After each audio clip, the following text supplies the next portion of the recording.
Assalamualaikum warahmatullahi wabarakatuh. Halo semuanya, perkenalkan nama saya Siti Maryam dengan NIM 31223138. Di sini saya akan menjelaskan mengenai apa sih regresi linier sederhana itu. Nah, langsung saja ya teman-teman. Regresi linier sederhana adalah satu bentuk regresi yang menggunakan satu variabel bebas independen atau X dan satu variabel terikat dependen atau Y, yang hubungan antara keduanya dituliskan dalam bentuk persamaan linier. Nah, model dasar dari regresi linier sederhana itu biasanya ditulis sebagai Y sama dengan A ditambah BX, di mana keterangannya yaitu Y adalah variabel tak bebas atau hasil yang diprediksi, B adalah koefisien regresi yang dimana menggambarkan besarnya pengaruh X terhadap Y, dan A adalah konstanta nilai Y saat X sama dengan 0, dan X adalah variabel bebas yang dimana faktor penyebabnya. Selanjutnya saya akan menjelaskan asal-usul regresi dan tujuan dari regresi linier sederhana. Asal-usul regresi adalah istilah regresi pertama kali dikenalkan oleh Sir Francis Galton pada tahun 1877, di mana ia meneliti hubungan antara tinggi badan orang tua dan anak. Dari penelitiannya ditemukan bahwa anak-anak dari orang tua yang sangat tinggi cenderung memiliki tinggi yang dekat dengan rata-rata. Nah, sehingga begitu juga sebaliknya. Fenomena ini dikenal sebagai regresi menuju rata-rata atau regression to the mean. Nah, selanjutnya yaitu tujuan dari regresi linier sederhana. Tujuan regresi linier sederhana yang pertama yaitu untuk mengetahui ada atau tidaknya pengaruh antara dua variabel. Yang kedua, untuk memprediksi nilai masa depan berdasarkan nilai yang diketahui sekarang. Dan yang ketiga adalah untuk menyusun model matematis sederhana untuk mempermudah pengambilan keputusan. Dan yang terakhir adalah sebagai dasar untuk analisis lanjutan seperti regresi berganda. Nah, selanjutnya yaitu jenis-jenis regresi yang akan dibahas oleh rekan saya yaitu Mita Fauzia. Hai semuanya, perkenalkan nama saya Mita Fauzia dengan NIM 31223088. Nah, pada kesempatan kali ini saya akan membahas jenis-jenis regresi linier sederhana. Apa sih regresi linier? Nah, jadi teman-teman, regresi linier digunakan untuk mengetahui dan menganalisis hubungan antara dua variabel kuantitatif. Nah, ciri utamanya adalah hubungan antara variabel bebas atau X dan tak bebas atau Y berbentuk garis lurus. Nah, jenis ini banyak digunakan karena sederhana, mudah dipahami, dan hasilnya dapat divisualisasikan. Jadi, teman-teman, intinya regresi linier itu kayak cara buat lihat hubungan antara dua hal yang bisa diukur. Nah, biasanya disebut dengan X dan Y. Misalnya, kamu tahu apakah makin banyak jam belajar atau X bakal bikin diri kamu nih makin tinggi, atau Y. Nah, model ini tuh ngegambarin hubungan kayak gitu teman-teman dalam bentuk garis lurus karena bentuknya sederhana dan mudah divisualisasikan ke grafik. Model ini tuh sering banget dipakai dalam dunia penelitian dan bisnis. Selanjutnya ada regresi linier sederhana. Regresi linier sederhana merupakan jenis regresi linier yang paling dasar yang hanya melibatkan satu variabel bebas dan satu variabel tak bebas. Model ini digunakan ketika ingin mengetahui pengaruh atau faktor saja terhadap suatu hasil. Nah, jadi teman-teman, kalau ini tuh versi yang lebih dasar. Cuman ada satu X dan satu Y. Kalau misalnya nih, aku belajar 3 jam sehari, kira-kira nilainya bisa naik berapa ya? Model ini tuh cocok banget kalau kamu cuma mau ngelihat pengaruh dari satu hal terhadap satu hasil tanpa faktor lain yang ikut campur. Nah, jadi itu teman-teman. Selanjutnya ada regresi linier berganda. Apa sih regresi linier berganda itu? Jenis regresi linier berganda ini jenis yang sering digunakan jika terdapat lebih dari satu variabel bebas. Contohnya kayak X1, X2, dan seterusnya yang mempengaruhi satu variabel tak bebas atau Y. Nah, regresi linier berganda ini cocok untuk kasus yang lebih kompleks atau yang lebih rumit ya teman-teman, karena mempertimbangkan berbagai faktor penyebab sekaligus. Jadi intinya kalau yang berganda ini berbeda dengan yang sederhana yang sebelumnya teman-teman. Kalau regresi linier berganda itu dipakai kalau kamu punya lebih dari satu penyebab. Misalnya nilai ujian kamu tuh dipengaruhi sama jam belajar, jumlah tidur, sama tingkat stres. Nah, karena banyak X yang berpengaruh ke Y, model ini jadi lebih kompleks dan cocok untuk masalah yang lebih real di kehidupan sehari-hari. Baik, selanjutnya ada peramalan kuantitatif. Jadi apa sih peramalan kuantitatif ini? Peramalan kuantitatif merupakan metode ramalan berdasarkan angka-angka atau dua numerik. Biasanya digunakan untuk memperkirakan nilai di masa depan berdasarkan tren data sebelumnya. Cocok digunakan pada saat data yang bersifat terukur secara statistik. Jadi teman-teman, kalau kamu pengen bikin prediksi dari data yang bisa dihitung kayak jumlah penjualan, suhu, atau traffic website, nah kamu bisa pakai peramalan kuantitatif teman-teman. Metode ini berdasarkan angka-angka dan cocok banget buat data yang punya pola dan bisa diolah secara statistik. Selanjutnya ada peramalan kuantitatif. Apa sih peramalan kuantitatif itu? Jadi, peramalan kuantitatif digunakan ketika data yang dianalisis bukan berbentuk angka, melainkan persepsi, opini, atau pengalaman. Biasanya digunakan dalam survei kepuasan, evaluasi pelayanan, atau prediksi berdasarkan intuisi dan pengalaman. Jadi, teman-teman, peramalan kualitatif ini berbanding terbalik sekali ya sama peramalan kuantitatif. Nah, kalau kuantitatif kan pakai angka ya. Nah, kalau yang kualitatif ini lebih ke hal-hal yang sifatnya tuh objektif, kayak pendapat pelanggan, feeling dari ahli, atau hasil wawancara. Meskipun terukur secara statistik, metode ini tetap penting banget buat memahami sisi manusia dari suatu fenomena. Baik teman-teman, setelah tahu jenis-jenis regresi, sekarang kita bahas lebih dalam tentang konsep dasar regresi linier sederhana. Baiklah, yang pertama ada terdiri dari satu variabel bebas atau X dan satu variabel tak bebas atau Y. Nah, artinya kita tuh cuman bisa melihat dari satu faktor penyebab dan satu hasil. Misalnya X jam belajar dan Y-nya itu nilai ujian.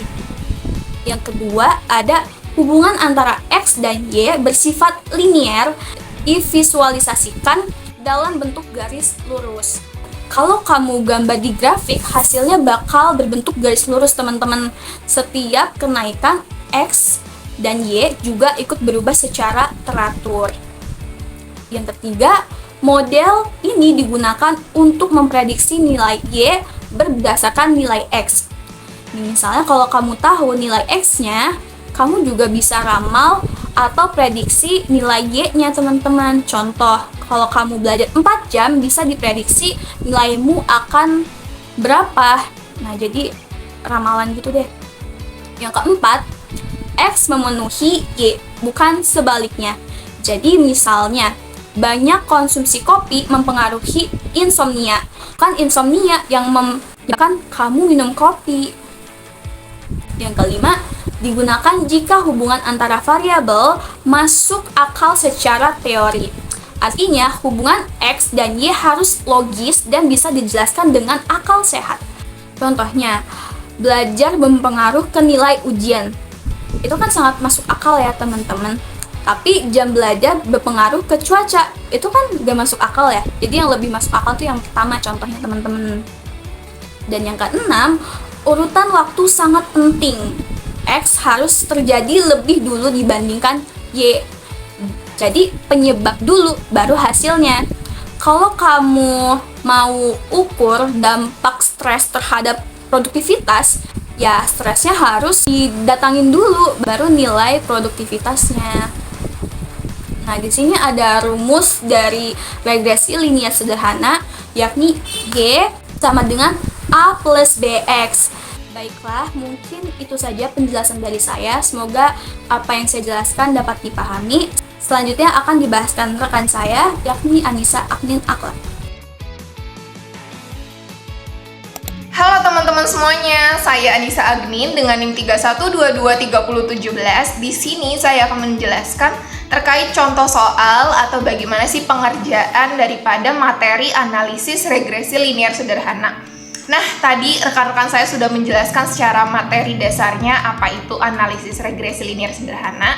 Nah, kali ini kita sama-sama yuk kita mencoba melakukan perhitungan bagaimana sih mengerjakannya. Nah, teman-teman, untuk mengingat kembali apa sih itu analisis regresi sendiri? Analisis regresi sendiri ini kan bertujuan untuk memprediksi ya nilai variabel terikat yang dipengaruhi oleh variabel bebas. Tujuan lainnya adalah untuk mengetahui pengaruh variabel bebas terhadap variabel terikat. Nah, analisis regresi sendiri kan terbagi menjadi dua ya teman-teman. Ada analisis regresi linear sederhana dan ada analisis regresi linear berganda. Nah, teman-teman, di video kali ini kita akan membahas tentang analisis regresi linear sederhana atau bivariate regression. Bivariate regression atau regresi linear sederhana ini digunakan hanya untuk satu variabel terikat dan satu variabel bebas saja teman-teman. Di mana persamaan regresi linear sederhana yaitu adalah Y sama dengan A plus BX. Adapun keterangannya adalah Y itu adalah variabel terikat, X-nya adalah variabel bebas, A dan B-nya adalah konstanta teman-teman. Nah, berikut teman-teman kita akan mencoba untuk perhitungan secara manualnya. Adapun contoh soalnya yaitu adalah seorang peneliti ingin mengetahui pengaruh minat belajar X terhadap prestasi belajar matematika Y. Data penelitian berjumlah 12 siswa, ada minat belajar dan prestasi belajar dengan tabel di bawah ini. Nah, teman-teman, dengan tabel seperti ini adapun muncullah pertanyaan. A. Tentukan persamaan regresi linear sederhana. B. Buktikan apakah ada pengaruh minat belajar terhadap prestasi belajar. Yang C. Buktikan apakah ada model regresi dapat digunakan untuk memprediksi prestasi belajar. Nah, yuk sama-sama aja kita langsung mencoba untuk menjawab pertanyaan A dan B, teman-teman. Tentunya pertama kita biasanya harus membuat hipotesis penelitian H0 dan H1 teman-teman, di mana H0-nya adalah tidak ada pengaruh minat belajar terhadap prestasi belajar matematika, dan H1-nya ada pengaruh belajar terhadap prestasi belajar matematika. Kedua, membuat hipotesis statistik untuk analisis regresi yaitu adalah beta, sehingga H0-nya beta sama dengan 0, untuk H1-nya beta tidak sama dengan 0 teman-teman. Ketiga adalah menentukan taraf signifikansi. Taraf signifikansinya adalah 5% atau 0,05. Keempat, menentukan uji yang digunakan adalah regresi linear sederhana. Kelima, kaidah pengujian kita menggunakan uji T teman-teman. T hitung lebih dari T tabel, maka H0-nya ditolak. Min T tabel kurang dari sama dengan T hitung, kurang dari sama dengan T tabel, maka H0-nya diterima. Untuk menentukan persamaan regresi, kita harus membuat tabel penolongnya terlebih dahulu, teman-teman. Di mana di sini kita bisa lihat tabel penolongnya. Di sini ada minat belajar, teman-teman, sebagai XI atau sebagai X, teman-teman. Prestasi belajar sebagai YI atau Y. Nah, tabel penolong ini dapat teman-teman lihat dari soal pertama, di mana kita menambahkan di situ kita tambahkan kolom, yaitu ada XY. XY ini berarti X kita kalikan dengan Y, teman-teman. Semisal contoh pada kolom pertama siswa 1 itu ada XI-nya itu ada 75, maka 75 ini kita kalikan dengan si YI-nya itu adalah 80, maka 75 dikali 80 ini adalah 6.000. Nah, seperti itu contohnya ya teman-teman. Nah, untuk sebelahnya kolom XY itu ada X kuadrat, maka X ini kita kuadratkan. Contoh pada kolom pertama itu ada X-nya adalah 75, maka kita kuadratkan 75 kuadrat, itu berarti hasilnya adalah 5.625. Nah, simbol paling bawah teman-teman kalau bisa dilihat dari simbol yang bawah di bawah angka 12 itu disebutnya dengan sigma. Berarti kalau misal minat pada kolom minat belajar berarti itu adalah sigma XY. Kolom prestasi belajar berarti itu adalah sigma YI, dan kolom selanjutnya itu adalah sigma XY dan sigma X kuadrat.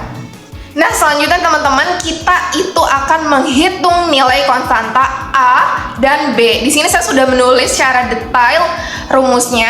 B itu rumusnya adalah B sama dengan N sigma XY dikurangi sigma X dikali sigma Y dibagi dengan N sigma X kuadrat dikurang sigma X dikuadratkan.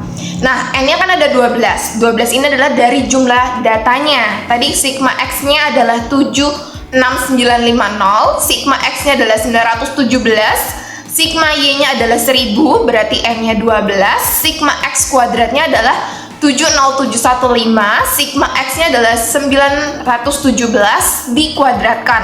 Lalu kita akan mendapatkan hasilnya itu adalah 6.400, maka 6.400 ini dibagi 7.691 hasilnya adalah 0,832 teman-teman.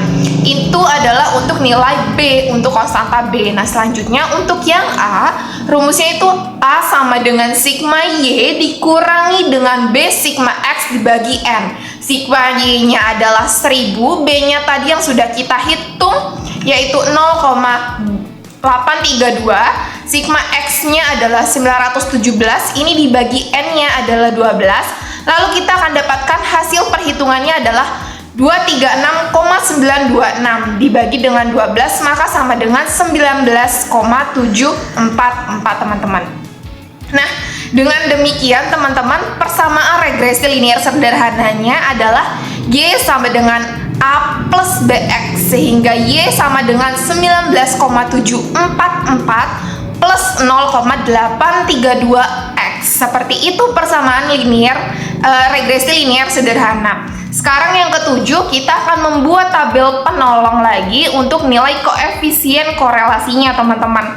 Ini sebenarnya tabel penolongnya sama seperti tadi ya, tapi di sini ditambah dengan Y kuadrat. Jadi kalau mau membuat tabel penolongnya cuman satu aja itu boleh. Jadi kalau kita misal di awal tadi mau langsung dipakaikan Y kuadrat itu juga boleh gitu ya. Nah, di sini kolom yang tambahannya berarti adalah Y kuadrat.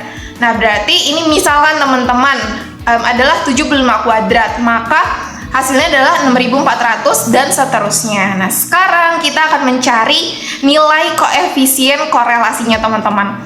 Dengan rumus seperti berikut, di mana R sama dengan N-nya adalah 12, sigma XY-nya adalah 76.950, sigma X-nya adalah 917, sigma Y-nya adalah 1000. Ini akar, N-nya 12, sigma X kuadratnya 70715, sigma X-nya dikuadratkan 917, maka dikuadratkan. N-nya adalah 12, sigma X-nya kuadratnya adalah 84.000. Sigma Y dikuadratkan adalah 1000. Lalu setelah perhitungannya kita akan mendapatkan hasilnya itu adalah 6.400 dibagi akar itu adalah 61528.000. Hasilnya adalah 0,816. Jadi teman-teman, hubungan antara minat belajar X dengan prestasi belajar Y sebesar R adalah 0,816 dengan kriteria tingkat hubungan kuat positif, yang dimana hubungan bersifat positif ini adalah artinya terjadi hubungan searah antara minat belajar dan prestasi belajar matematika. Bila minatnya tinggi, ini searah ya, prestasinya belajarnya pasti akan meningkat. Sekarang yang ke-8, teman-teman, kita akan menentukan T hitung dan T tabelnya. Untuk menghitung T hitungnya dengan rumus berikut, teman-teman. T hitung sama dengan R akar N-2 dibagi dengan akar 1 min R kuadrat. R-nya dari perhitungan sebelumnya tadi ya, yaitu 0,816, N-nya 12 dikurangi 2 akar 1 min 0,816 kuadrat. Nah, maka setelah dihitung hasilnya adalah 2,580 dibagi 0,578, maka hasil akhirnya adalah 4,463. Selanjutnya kita akan menghitung nilai T tabelnya, teman-teman. T tabel taraf signifikansi alfa 5%, 0,05. Nah, karena uji dua pihak atau two tails, maka dibagi dengan 2, yaitu 0,05. Berarti 0,05 dibagi 2 adalah 0,025. Nah, derajat kebebasan atau degree of freedom atau derajat kebebasan ini bisa disebutnya dengan DK, DF sama aja. Berarti N-2, N-nya dari jumlah data 12 dikurangi 2 berarti sama dengan 10. Sehingga T tabel ini didapatkan 2,228. Nah, dengan demikian kita bisa menarik kesimpulan karena T hitungnya di 4,463, T tabelnya adalah 2,228, T hitung lebih dari T tabel, maka H0-nya ditolak, yang artinya kalau H0-nya ditolak berarti ada pengaruh minat belajar terhadap prestasi belajar matematika. Kemudian selanjutnya kita akan mencoba menjawab pertanyaan yang ke C. Berarti untuk perjawaban pertanyaan A dan B sudah terjawab. Kita akan lanjut untuk menjawab pertanyaan yang C. Pertama, kita akan membuat hipotesis penelitian H0 dan H1-nya, teman-teman. H0 adalah model regresi linier sederhana, tidak dapat digunakan untuk memprediksi prestasi belajar yang dipengaruhi oleh minat belajar. H1-nya adalah model regresi linier sederhana, dapat digunakan untuk memprediksi prestasi belajar yang dipengaruhi oleh minat belajar. Nah, teman-teman, yang kedua adalah hipotesis statistiknya. H0 sama dengan beta sama dengan 0, H1-nya beta tidak sama dengan 0. Ketiga, taraf signifikasinya adalah 5%. Keempat, kaidah pengujiannya adalah F hitung lebih dari F tabel, maka H0-nya ditolak. Jika F hitungnya kurang dari sama dengan F tabel, maka H0-nya diterima. Kelima, teman-teman, menentukan F hitung dan F tabel, menghitung jumlah kuadrat regresi JK rek A, di mana JK rek A sama dengan sigma Y kuadrat dibagi dengan N. Ini sigma Y-nya kita dapatkan dari tabel tabel sebelumnya ya. Nilainya itu berarti adalah 1000 kuadrat. Nah, kita kuadratkan terlebih dahulu. Kemudian kita bagi dengan 12, hasilnya adalah 83333,330. Nah, kita buat 3 angka di belakang koma. Selanjutnya kita akan menghitung jumlah kuadrat regresi JK rek AB per A. Nah, JK rek AB per A ini sama dengan B sigma XY dikurangi sigma X dikali sigma Y dibagi dengan N. Ini kita dapat dari perhitungan yang sebelumnya juga yang awal tadi, berarti adalah 0,832, sigma Y-nya adalah 76950, sigma X-nya adalah 917, sigma Y-nya adalah 1000 dibagi dengan 12. Nah, ini kita kalikan terlebih dahulu. 917 dikalikan 1000 berarti itu hasilnya adalah 917.000 dibagi dengan 12, kita kurangi dengan 76950, hasilnya adalah 533,333. Kemudian ini kita kalikan, hasilnya adalah 443,809. Nah, lanjut kita akan menghitung jumlah kuadrat residu JK res-nya. JK res sama dengan sigma Y kuadrat sama dengan JK rek AB per A plus JK rek A. Sigma Y kuadratnya adalah 8400. Lagi-lagi ini kita dapatkan dari tabel penolong sebelumnya. JK rek AB per A dapat perhitungannya yang tadi yaitu 443,809. JK rek A-nya adalah 83333,330. Hasil akhirnya berarti itu adalah 222,858. Nah, selanjutnya kita akan menghitung rata-rata jumlah kuadrat regresi R JK rek A-nya. R JK rek A itu sama dengan JK rek A, yaitu berarti 83333,330. Selanjutnya yang kita akan menghitung jumlah kuadrat regresi RJK Rek A B per A.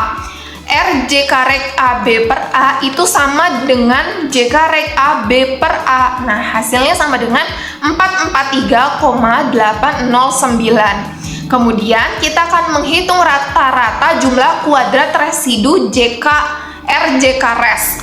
RJK Res sama dengan JK Res dibagi N-2 sama dengan 2,858 dibagi N-nya adalah 12. 12 ini dikurangi 2 adalah 10, maka hasilnya adalah 22,286. Kemudian kita menghitung F hitungnya. F hitung sama dengan RJK Rek A B per A dibagi dengan RJK Res. 443,809 dibagi 22,286, kita dapatkan F hitung hasilnya adalah 19,914. Nah, selanjutnya kita akan menentukan F tabelnya. F tabelnya karena datanya adalah 12, maka 12 ini dikurangi 2 adalah 10. Pembilangnya itu 1 dan penyebutnya itu dari derajat kebebasannya adalah 10. Pembilang ini didapat dari jumlah variabel bebas independen variabel. Pembilangnya 1, penyebutnya adalah dari DF itu 10, maka signifikansi 0,05 dengan 1 dB-nya 10 adalah 4,960. Sekarang kita bisa tarik kesimpulan untuk jawaban pertanyaan yang C. Maka F hitungnya adalah 19,914, F tabelnya adalah 4,960. F hitungnya lebih dari F tabel, maka H0-nya ditolak. Artinya model regression linear sederhana dapat digunakan untuk memprediksi prestasi belajar yang dipengaruhi oleh minat belajar. Nah, teman-teman, itu dia tadi terkait perhitungan daripada contoh soal analisis regresi linear sederhana. Nah, maka dari perhitungan di atas, perhitungan sebelumnya, kita berarti sudah mendapatkan nih jawaban daripada pertanyaan A, B, dan C. Nah, teman-teman, cukup sekian dari saya. Wassalamualaikum warahmatullahi wabarakatuh. Terima kasih.